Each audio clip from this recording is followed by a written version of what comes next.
ये सब कुछ समाप्त होने का युग शुरू हुआ है। भाइयों बहनों, लोकसभा के चुनाव में आप लोगों ने बड़े बड़े दिग्गजों को भी घर भेज दिया। ये सोलापुर जिले ने तो क्या कमाल कर दिया जी।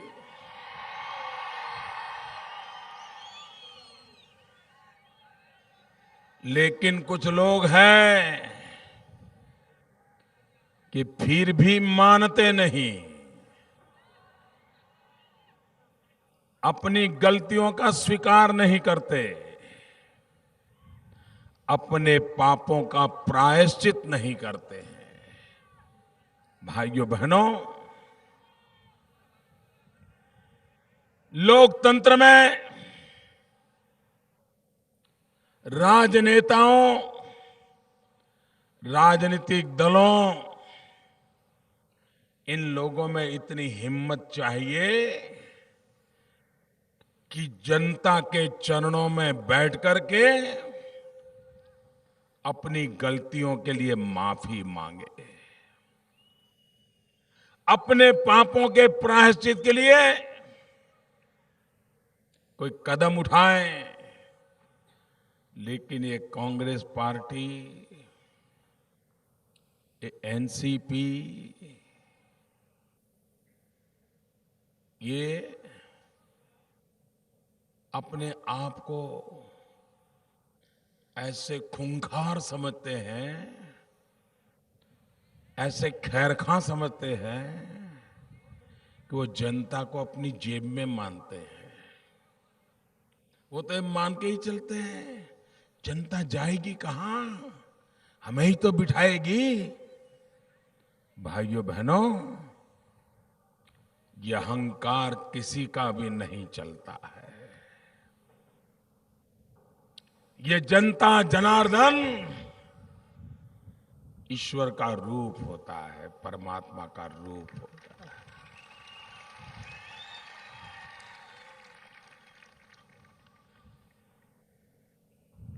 जब जनता का मिजाज बदलता है, कोई बच नहीं सकता है। और इसलिए भाइयों बहनों, मैं इस चुनाव में सूजी हुई है मेरी साफ साफ देख रहा हूं, मुसल्ली का कहाँ डाला? ये ऐसे पॉकेट में महाराष्ट्र में कांग्रेस हो या एनसीपी हो,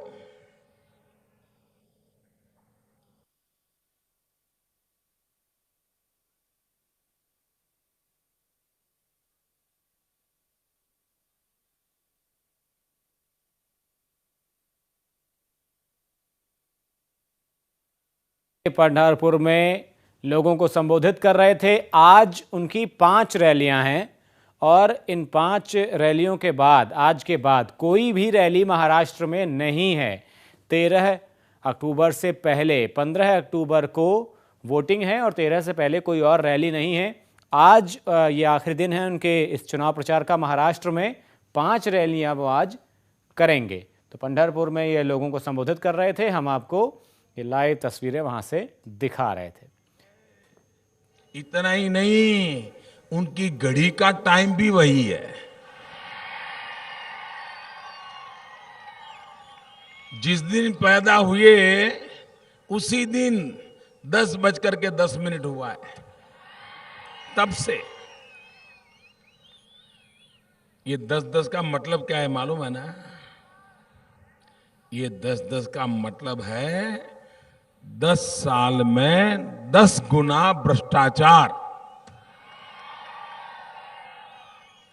ये 10 साल में 10 गुना भ्रष्टाचार किया। और अगर कभी फिर से मौका मिल जाएगा, उनकी घड़ी का टाइम हो जाएगा 15:15। 15 साल में 15 गुना भ्रष्टाचार।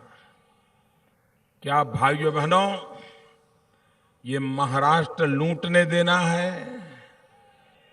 जरा मुझे जवाब दीजिए, महाराष्ट्र लूटने देना है? 10 साल तक उन्होंने लूटा है, 10 साल तक। भाइयों बहनों, मैं दिल्ली में एक चौकीदार के रूप में बैठा हूं, चौकीदार पे, और कितनी गड़ियां पंजे पर बांधी क्यों ना हो, मैं किसी पंजे को तिजोरी पे हाथ नहीं लगाने दूंगा। और इसलिए भाइयों बहनों, मैं आप सबसे आग्रह करने आया हूं कि भारतीय जनता पार्टी को पूर्ण बहुमत के साथ महाराष्ट्र की सेवा करने का मौका दीजिए।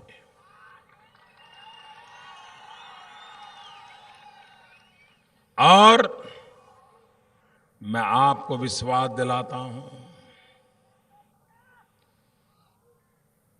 महाराष्ट्र के दुखों को दूर करने के लिए, यहां के किसानों की जिंदगी बदलने के लिए भारतीय जनता पार्टी की सरकार जो भी कदम उठाएगी, दिल्ली की सरकार उसे कंधे से कंधा मिलाकर के आपकी मदद करेगी। भाइयों, मुझे बताइए, ये हमारी चंद्रभागा, इसका शुद्धिकरण होना चाहिए कि नहीं होना चाहिए? होना चाहिए कि नहीं होना चाहिए?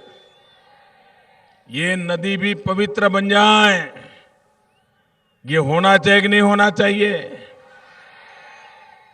इस पवित्र धरती पर महाराष्ट्र और आसपास के लोग यात्रा आते हैं। 125 करोड़ का देश है, यहां पर रोज लाखों यात्री आने चाहिए कि नहीं आने चाहिए? अगर यहां रोज लाखों यात्री आते हैं तो यहां के गरीब को भी रोजी रोटी मिलेगी कि नहीं मिलेगी? गरीब से गरीब आदमी सुखी की होगा कि नहीं होगा? फूल बेचने वाला कमाएगा कि नहीं कमाएगा? फल बेचने वाला कमाएगा कि नहीं कमाएगा? प्रसाद बेचने वाला कमाएगा कि नहीं कमाएगा? चना ममरा बेचने वाला भी कमाएगा कि नहीं कमाएगा? ऑटो रिक्शा चलाने वाला कमाएगा कि नहीं कमाएगा? चाय बेचने वाला भी कमाएगा कि नहीं कमाएगा? गरीब से गरीब कमाएगा कि नहीं कमाएगा? भाइयों, हम इस पंढरपुर क्षेत्र के विकास में विश्वास करते हैं। लोगों की आस्थाएं भी जुड़ी हुई है और यात्रियों की संख्या भी बढ़ सकती है। आवश्यक अगर सुविधाएं पैदा की तो यहां से गरीब व्यक्ति को रोजी रोटी मिल सकती है। भाइयों बहनों, मैंने चुनाव सभाएं पहले भी देखी है, आपके सोलापुर जिले में भी कई बार आया हूं, लेकिन आज जो मैं जन सैलाब देख रहा हूं,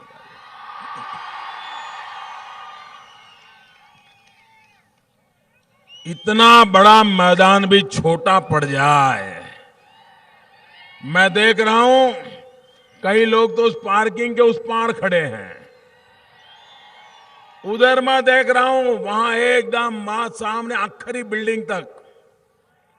मैं कल्पना नहीं कर सकता हूं ये मिजाज। भाइयों बहनों,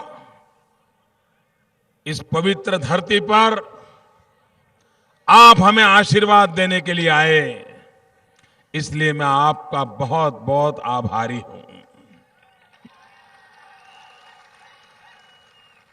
भाइयों बहनों,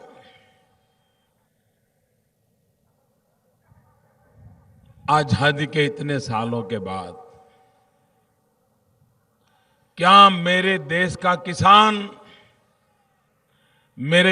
किसान सुखी है क्या? जवाब दीजिए, किसान सुखी है क्या? हर वर्ष 3,700 से ज्यादा किसान महाराष्ट्र में आत्महत्या करते हैं। 3,700 किसान, माताएं बहनें विधवा हो जाती है। हजारों बालक अपने पिता खो देते हैं। हजारों माताएं बुढ़ापे में बेटा जो सहारा था, ऐसे बेटे को खो देती है। भाइयों बहनों, एक किसान आत्महत्या करते जाते हैं, लेकिन महाराष्ट्र की सरकार के पेट का पानी नहीं हिलता है। कभी ये एनसीपी के नेता हो, कांग्रेस के नेता हो, इनकी आंख में से आंसू नहीं टपकता है। भाइयों बहनों, ये जो दुर्दशा महाराष्ट्र ने की है, आखिर किसान को क्या चाहिए? मुझे बताइए, यहां पर किसी भी किसान ने सरकार से बंगला मांगा है क्या? जरा मुझे जवाब दो ना, मांगा है क्या? कोई किसान सरकार के पास बंगला मांगता है क्या? किसी किसान ने सरकार के पास गाड़ी मांगी है क्या? ट्रैक्टर मांगा है क्या? स्कूटर मांगा है क्या? साइकिल मांगी है क्या? वो कहता है पानी दो। पानी मांगता है ना? किसान पानी के सिवाय कुछ मांगता है क्या? मुझे बताइए। अरे किसान को पानी मिल जाए, वो मिट्टी में से सोना पैदा कर देता है, सोना पैदा कर देता है। भाइयों बहनों, हमने योजना बनाई है, प्रधानमंत्री कृषि सिंचाई योजना। हम नदियों को जोड़ना चाहते हैं।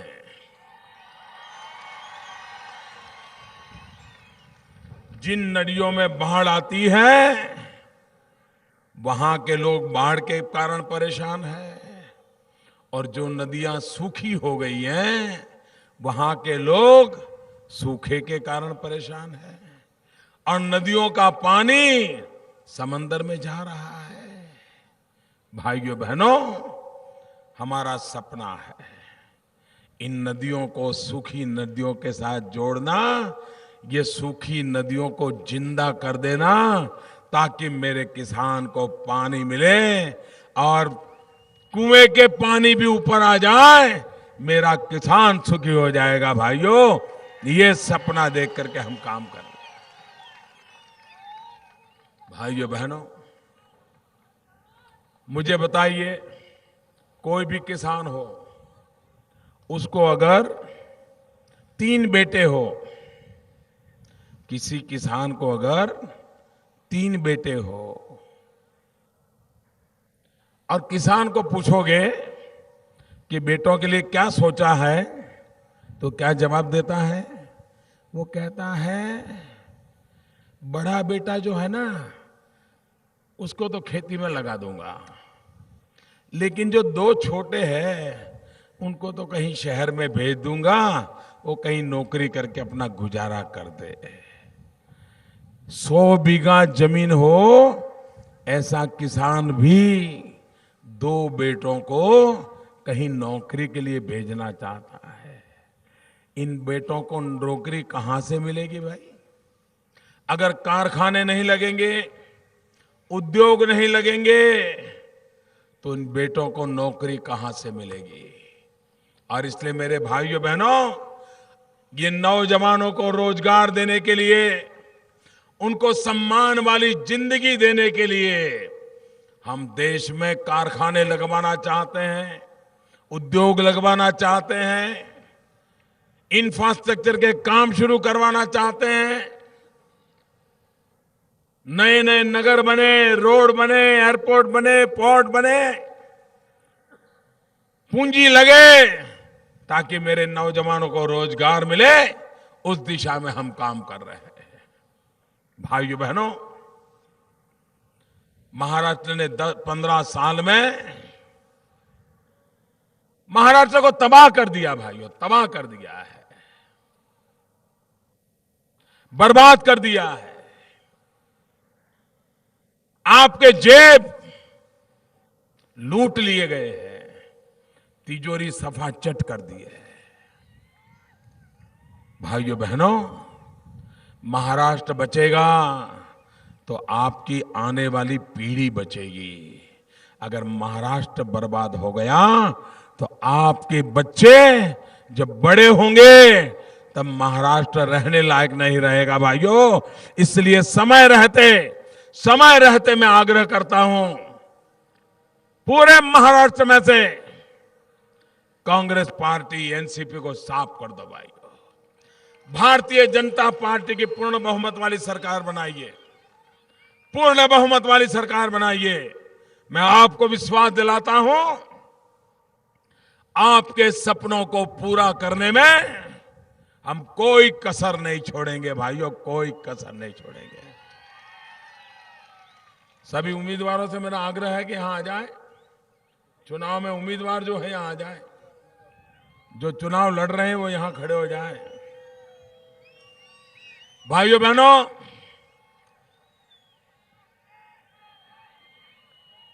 मेरा एक काम करोगे? ये संतों की भूमि है, पवित्र भूमि है। मेरा एक काम करोगे? सबके सब जवाब दो, करोगे? पक्का करोगे? जब यहां से जाओगे तो प्लास्टिक की थैली, प्लास्टिक की बोतल, कागज के टुकड़े, कोई भी कूड़ा कचरा छोड़ के नहीं जाओगे ना? सबके सब बताओ मुझे, नहीं छोड़ोगे ना? साथ ले जाओगे ना? बराबर सफाई करके जाओगे ना? ये संतों की भूमि है, ये भगवान के चरण कमल वाली धरती है, इसको हम गंदा नहीं कर सकते। ये हमारी भारत माता है, इसे गंदा करने का पाप हम नहीं कर सकते हैं।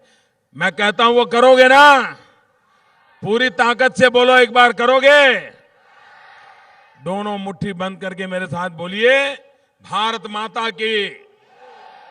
दोनों हाथ ऊपर करके दूर दूर सुनाई देना चाहिए, भारत माता की, भारत माता की, भारत माता की। बहुत बहुत धन्यवाद।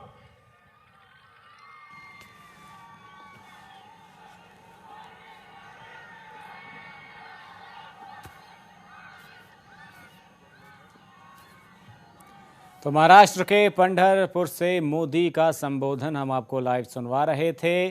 किसानों को लेकर काफ़ी कुछ कहा।